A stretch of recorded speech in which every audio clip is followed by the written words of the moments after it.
Почитувани, заради заштита на стандардот на граѓаните и спречување нови ценовни шокови, од денеска ограничена е маржата на основните прехранбени производи. Од денеска па се до 30 септември, за леп, шеќер и сончогледово масло за јадење се утврдува трговска маржа до 5% на продажбата на мало и до 5% на продажбата на големо. За брашното, јајцата, македонскиот ориз и тестенините се утврдува продажна маржа до 10% во трговијата на мало и големо. Со ова одлука, почитувани, се ограничува растот на цените на овие продукти во наредните месеци, со што се штити стандардот на граѓаните.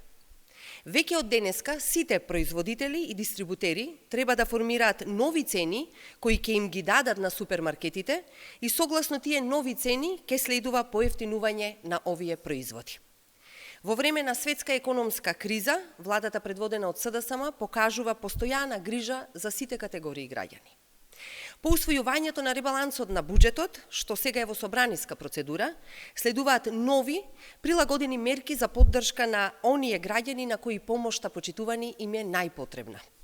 За 2 месеца од сега, во септември, следува раст на платите во образованието, детската заштита и останатите сектори, како и рекорден раст на пензиите согласно новата методологија. Преку ефикасни и навремени мерки и политики, успеваме економијата да ја задржиме на стабилни основи, а повеќе пари да завршуваат кај граѓаните. Продолжуваме со вистинска грижа за нашата економија, со вистинска грижа за нашите сограѓани. Ви благодарам.